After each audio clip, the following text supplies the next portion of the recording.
Hello YouTube! I am Pinstar, and this is Stardew Valley Strategy and Tactics Episode 1. So, after my nice long hiatus here, a couple of games came across my board, and I got two of them on the same day. One was Master of Orion, the reboot, and one of them was Stardew Valley. I thought I was going to do a series on Master of Orion, but I have a rule. I only do series on games I like, and not turning out the way I like it. On the other hand, Stardew Valley, whew, this thing has captured my attention and my interest hardcore, as I've understand it has done likewise with most of my buddies here. So I've been honing an opening strategy for it that I'd like to share with everybody. So what I'm going to do with this series is I'm only going to cover the first spring, because that's really where the most crucial decisions and jumping off points for you in order to get a really solid financial and relationships start into the game. From there, the game is yours. But getting a really good and efficient start can help catapult you into your goals sooner. So let us begin. I'm also going to be skipping most of the storyline stuff. If you want to see it, play the game for yourself. Alright, so while I remap my controls here, because I am a lefty, and the controls do WASD, and I like arrow keys. My strategy is what I call the 4+4 strategy, and I'll show you what I mean by that in a moment. So, we get ourselves those parsnip seeds. Now, the most common thing is, okay, I got 15 parsnip seeds, I'm going to dig 15 plots and plant them, and that's the start of my farm. Yeah! No! We have more work to do. We have a lot more work to do. In fact, the first day is kind of tricky in terms of being able to do everything we want to do with the amount of energy we have, so we need to be very conservative about it. But first, let's check the weather. That doesn't take any energy. See if we get ourselves a rainy day tomorrow. Nope, that's okay. We can see what the spirits are doing. Mildly perturbed. That doesn't really bother us. The first day, we're not really doing anything that is heavily influenced on RNG, so that's fine. It's okay if they're annoyed. Okay, now, our goal here is to clear a good solid spot for our thing. However, want to note is we need to conserve energy. And clearing stuff like smashing rocks, cutting down trees, that all takes energy. And if you use too much energy clearing crap, you're not going to have enough energy to plant crap. Now, there's one little loophole that I found here. I don't know if this is a bug or an intentional design decision, but using the scythe does not take any energy. So clearing these weed things away from the ground here is a great way to free up some space without burning energy on the first day. There'll be time and energy enough to clear away other stuff that uses energy to clean up the farm, but for today we want room. And we don't want to spend too much energy making it. So we will be equipping our scythe. Now it looks like we got a nice, good, solid patch of plants over here. So let us cut a swath here. Now you can also use the scythe to cut down this grass. Try to avoid doing that.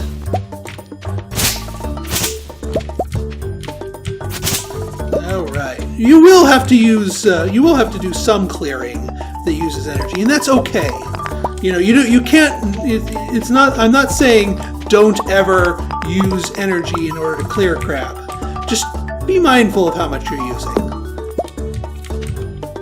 Like, I'm not going to try and cut down that sapling, because that requires a bunch of swings, but each of these only require one. And we can get a pretty good flow for things here. So, yeah, axe. There we go. Alright, so this is a good space for us, and we hardly used any energy for it. That's awesome. Alright, so let's start digging. Now here's the 4+4 that I'm talking about. You want 4... Ooh, clay. Yes, we like clay. Clay is our friend. 4 3x3 plots. Try to avoid accidental and unneeded swings, just because, again, we're keeping an eye on our energy here. You don't have to put spaces in between them like I do, but I like keeping them organized. I like the way they look. That's 3, and then finally... Come on, you guys gonna give me any more clay? I'd love another drop of clay. Nope, no more clay. So there's the 4, but now we also need a +4. More specifically, an additional... So we're going to actually cut a little chunk of the grass out here, just so we can make some room for it. And we want another 4 spaces. 1, 2. We will smash this rock. 3, 4. Doesn't have to be pretty. This is fine. Now that we have cleared our space, let us go into town. Alright, you want to keep an eye out for earthworms. Ooh, alright, gatherables. We're not quite ready to gather the gatherables just yet, because we are operating on some strict inventory limits until we can craft ourselves a box. But we don't want to go chopping down the trees needed to gather the wood for a box, because that would expend too much energy.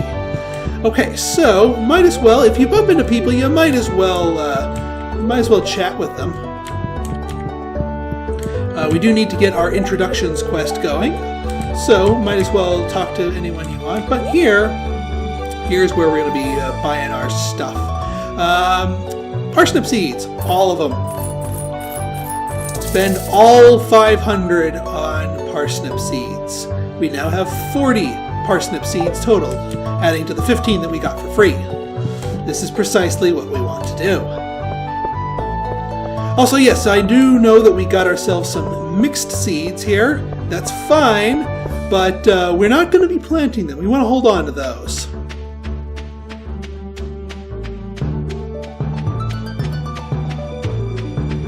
Alright, so now with our parsnip seeds in hand, let us go planting.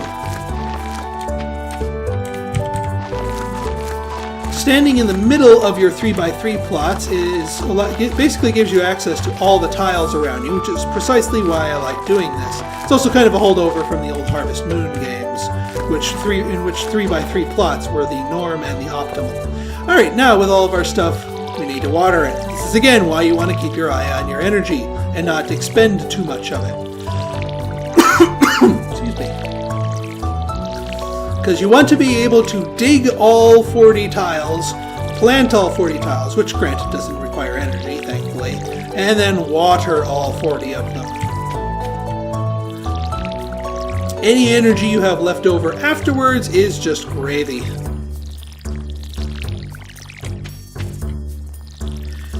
Now, one other interesting thing to note about this number here, and it all seems to add up quite nicely, is that 40 plots is exactly what you can water in a level 1 watering can. If I try to water something else, out of water. So we are done with our watering, and we only have to go and refill that once. Let's clear a path to the lake here. But with our remaining energy, waste not, want not, we are going to be cutting down trees, because we do want to get ourselves supplies enough for that box.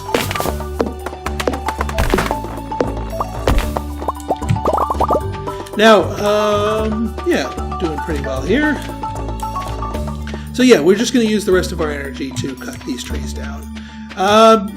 Focus on the fully grown ones. Let the littler ones. We'll either let them grow or chop them down, depending on their position.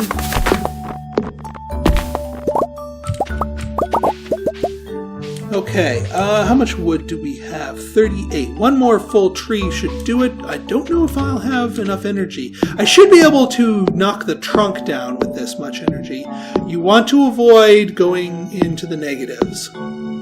6 energy. There we go. Alright, we do not have enough to bust up the stump, but that's okay. We'll get the stump later. Ooh, we got exactly 50 wood. That's wonderful. Oh, that's wonderfully efficient.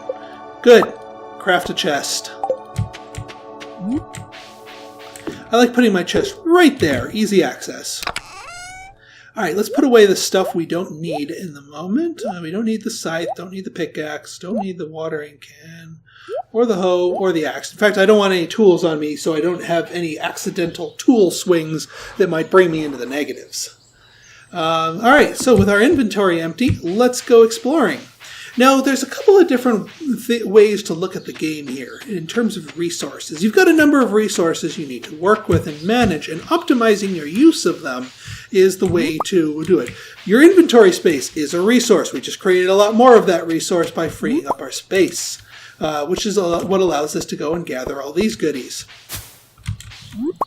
Time is a resource. We have plenty of that resource remaining. Energy is a resource. We do not have that much of that. So you need to look, when you run out of some resources, but you have others in plenty, if you just end the day when you have plenty of some resource, you're being wasteful.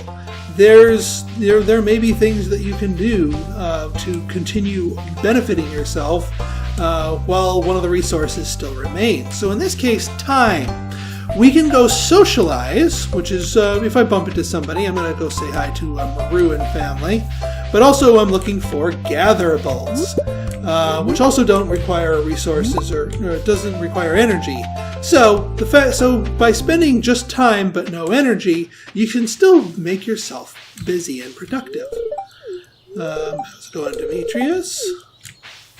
I would very much like to meet your daughter, Maru. I may romance her. We already met her, but we can say hi again. Talking to people does give you a little bit of boost in relationships. Alright, she's not in her room, which means she's in town. She's probably down to the south chatting with Penny. Learning the routes and walking patterns of people, especially those you're going to be wooing, is very important. And yeah, I am thinking I might be going after Maru. I like her for a number of reasons. One, well, I mean, she's the smart one. She's the brainiac. And I like a girl who uses her mind. Well, how's it going, Abigail? You're not too bad either. And how's it going, Sam? Very popular choice, I understand. I don't swing that way, but others may certainly want to go with him. How's it going, Alex? Hi, Pam. Aha, there's Maru. Along with Penny, we will say hello to both of them. Because you do want to talk to everybody, even if you aren't going to romance them. And it's good to build up hearts, even if, you're not romancing them. And we do need to meet everybody. Aha, there you are. Hello, young lady.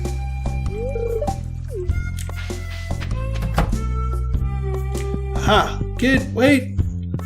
Let me chase you in the kitchen. Say hello.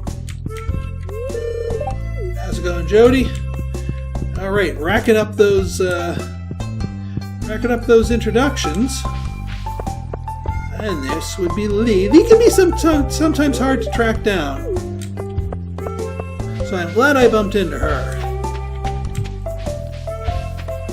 And here's Beach Fabio, aka Elliot.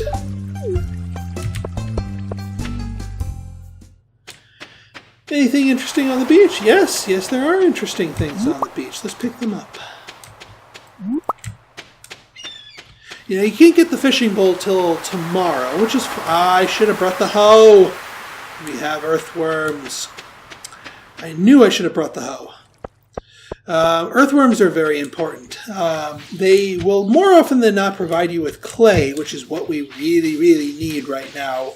But they will also provide you with artifacts and books, which are also very useful at this stage of the game. So they are universally a good thing to dig up. In fact, I am tempted to go get the hoe, run all the way back there, and dig them up. They are that useful in this stage of the game. And you know what? We've got the energy for one hoe, well, two hoe swings, but one hoe swing.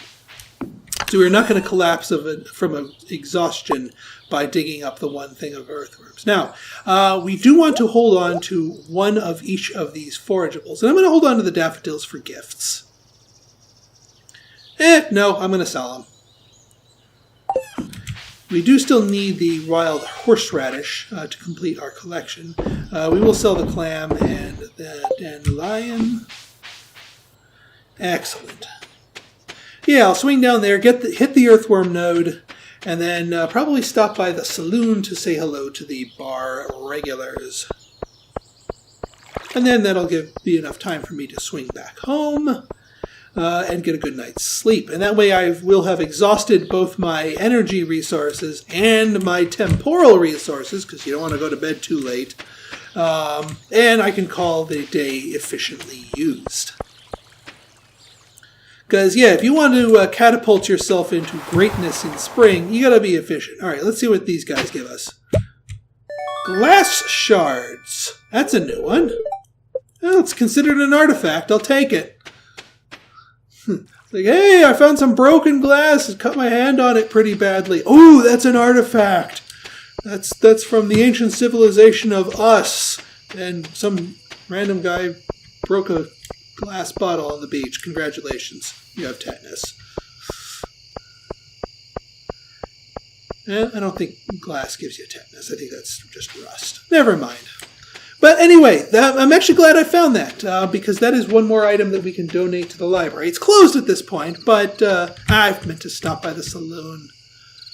Yeah, we already met most of the people, most of the regulars, and no extras usually show up in the saloon on Mondays.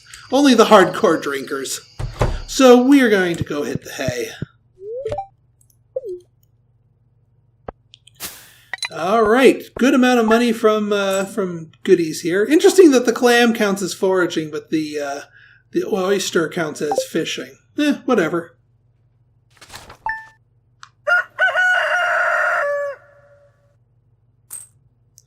Okay, with a little cash in our pockets, let's check our TV. Rain, rain, rain. Rain! Yes! Beautiful rain. And they're in good humor today. Excellent. All right. Well, first things first, we do want to bust out our watering can. We are going to get this letter from Willie here saying that he's got a fishing rod for us, and that's going to be very important to us. All right, refill our watering can and let's go to town. Yeah, you'll definitely want to make sure everything gets watered before doing anything else. So the first parts of your energy bar are absolutely reserved for this activity, which is also why rain is so awesome, because rain waters your crops for you, therefore eschewing the time and energy expenditure of your resources to watering, allowing you to use all of your resources for something else. So yeah, we will be making use of that.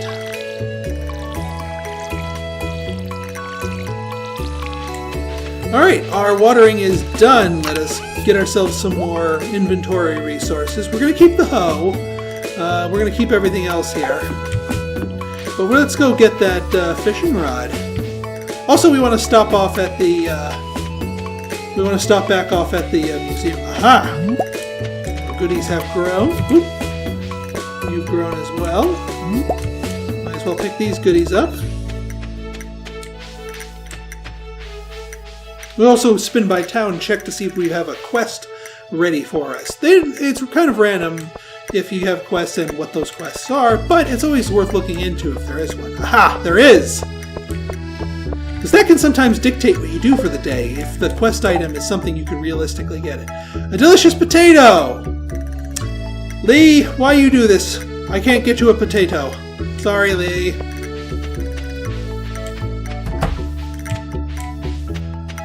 Why you do this to me, Lee? Okay, I think the place opens at 9, which is what it'll be approximately when I get there. Keeping my eyes open for earthworms. Don't want any of those little buggers to escape my grasp. And open! Gonna be skipping the cutscenes here. Like I said, if you want story stuff, get the game. It's worth it. Alright, glass shards. Here's some broken glass from the... Now doing that is very important because It completes the archaeology thing and gets you a bonus of 250 gold. Very nice. And it is worth it to continue donating to that museum, because once you've donated enough items, you hit sort of thresholds and you get reward packets of items. I'm just going up here to check for earthworms, because they can sometimes spawn above the Joja Mart.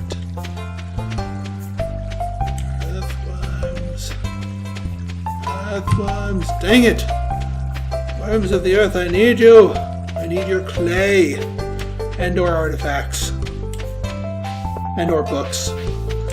Really, they are just really, they're like little packets of joy. It's like, ooh, earthworms. That means we are going to get something good.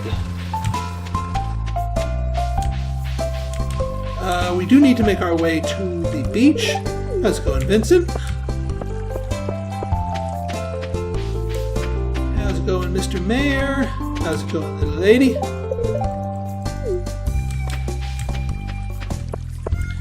Might as well knock them off of the meet people list. And we have our cutscene with Willy. We can skip, and we now have ourselves a bamboo pole. Excellent. It's fishing time. And since we teleported across the beach, let's go back to the beach to check for earthworms and/or beach goodies. It is absolutely worth checking, and it is absolutely worth keeping a hoe in your inventory in case you find them. We didn't find them, but it's worth it to look. Alright, now, let's do some fishing. We've done our planting, and the mine isn't open yet. So, let's do some fishing. Now, as far as fishing, where you fish matters. And I'm not just talking about the ocean, or the river, or the lake. I mean, that has a profound effect on what fish are available.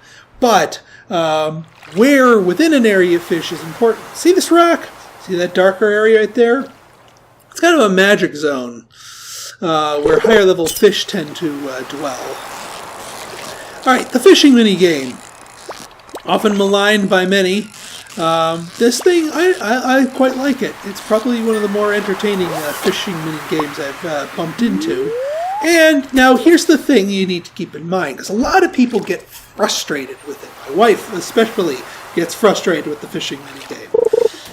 The level 0, and this is our fishing skill at the moment, is level 0. Level 0 is the most difficult phase of the fishing game, and unfortunately it's the first one you encounter. Because your character is so unskilled, the green area by the fish is at its narrowest. And you also have the least amount of reward from the whole deal because you tend to pull up just normal quality fish. So most people's first impressions of fishing are that it is a waste of time and energy. And it's, just for those crazy completionists that need to get everything. But no, it is a valid source of income if you let it. Especially once you skill up. The only way to skill up is to either eat that fish soup, but also I'm not buying that stuff. I prefer to do it the natural way. Because once you've caught enough fish, you will level up in your fishing skill. That will cause that little green area to be wider and also allow your casts to go further. The further you cast, the higher the quality fish you generally will have available to you. I mean, there's always some randomness to it. And the fact that the spirits are a little bit cheesed... No, wait, the spirits aren't cheesed today. They're actually a little bit happy. That's a good thing. Because having happy spirits while fishing is a good thing. I'll show you why momentarily, depending on how the RNG goes. Yeah, as you can see, we're barely casting it, despite getting max power / almost max power. But then again, that's akin to our skill. Now, if we keep going at this, eventually we are going to skill up quietly, meaning our bar here is going to get wider, even though it won't announce that we were able to skill up until we go to sleep. But we'll see the nuances to it. And once you start upgrading your fishing pole and using bait and lures and stuff like that, that's when fishing can get really lucrative. Ah, see, look at that. See how far we cast in that? We just passed a skill threshold. I guarantee you, when we go to sleep, it's going to say we reached level 1 in fishing. Guaranteed. And see how our thing's a little bit wider now. We are now level 1 fishing. So our fishing proficiency makes the mini game easier. This is again why it is frustrating for a lot of people, because they don't know, that easier times are around the corner. Their first impressions with the fishing mini game are that it is hard and frustrating and it takes forever and you lose fish, or it just takes forever to get one fish and the fish don't sell very well. And don't let that discourage you, people. It is worth the time and effort to do it. I wouldn't be sitting here talking about it. Aha! Treasure chest! This is akin to that. So get your bar high, get your treasure chest, and then go back to the fish. That is how you pick up the treasure. Because you have to catch the fish in order to earn whatever was in that treasure chest. You have to catch the fish. Thank you. And a geode. Sweet. Alright, let's go, let's see if we can get to Clint's office, or blacksmithy. Bust that thing open. How's it going, Elliot? Bust that thing open and get it to the library while we're still in the neighborhood. How's it going, Sam? I'll talk to you on the way back. How's it going, Penny?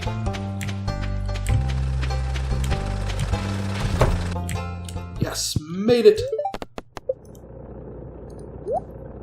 It does cost you 25 G's to pop these things open. Worth it most of the time. Unless you get a stone. That was not worth it. But most of the time it's worth it. I'd open up my big mouth. How's it going, everybody? We need to bump into Maru. Maru! Oh, she might be at the doctor's office. Let's go check for her there. She plays nurse. Can't let her get too cozy with Mr. Doctor.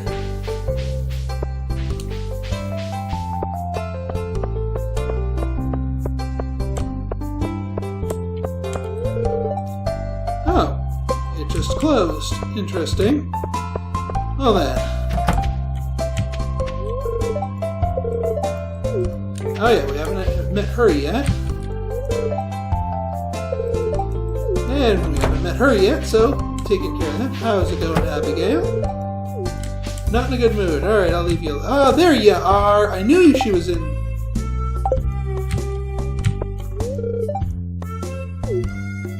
Alright, now Maru likes parsnips a lot.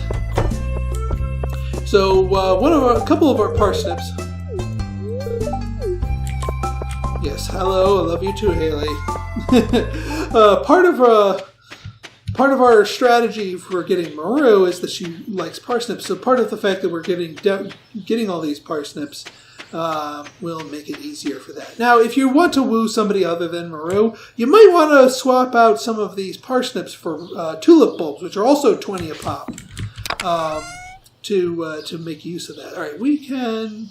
I'm going to hold on to the Joja Cola, because sometimes that becomes a quest objective.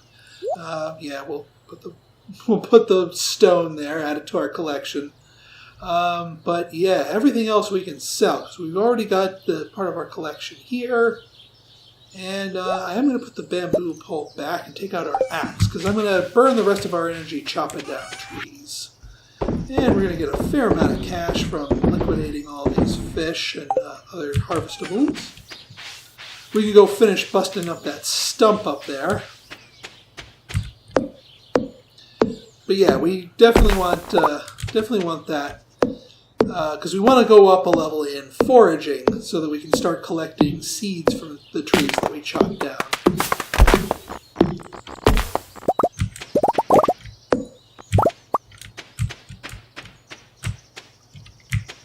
And I should have brought the scythe.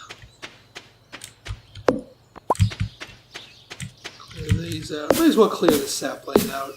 It's not gonna grow. It needs room on all sides to grow properly. Normally I wouldn't advocate smashing the bushes here without the scythe, because it uses up extra energy doing that. But I just need to get through there. Energy, 24. Probably enough to chop down a tree, but not the stump, which is fine.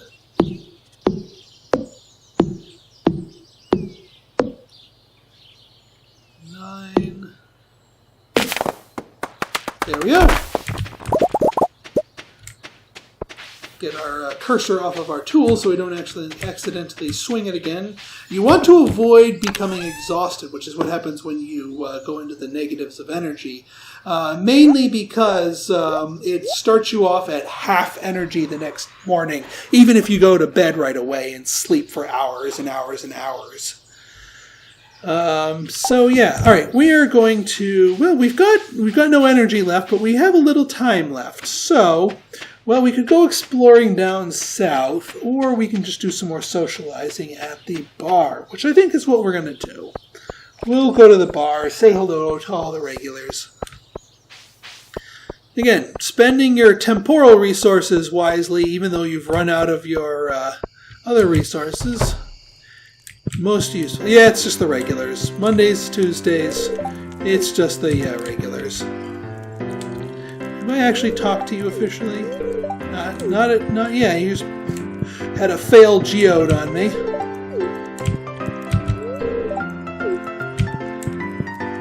And I already talked to you, Emily, so we are good. And nobody else in here, so let us vamos. Everyone else is pretty much in bed, so or at least just locked up in their houses. So you can't really go barging into people's houses to say hi when it's this late. Later in the week, Fridays and Saturdays, you get a lot more people at the bar rather than just the hardcore drinkers. So your trips to the bar will bear more fruit. But for now, let's just go to sleep. Sweet. Level 1 foraging, that's what I wanted. And level 1 fishing, what'd I tell you? Alright, folks. Well, that's been a productive couple of days here. I hope you enjoyed them. Stay tuned for our next episode in which we continue to build our fortune and our farm in the first month of spring, strategy and tactics. So if you like this episode and want to see more like it, go ahead and hit that like button, hit that subscribe button, and leave me a comment. Good, bad, or indifferent, your feedback is always welcome. So until next time, this has been Pinstar signing out. See ya.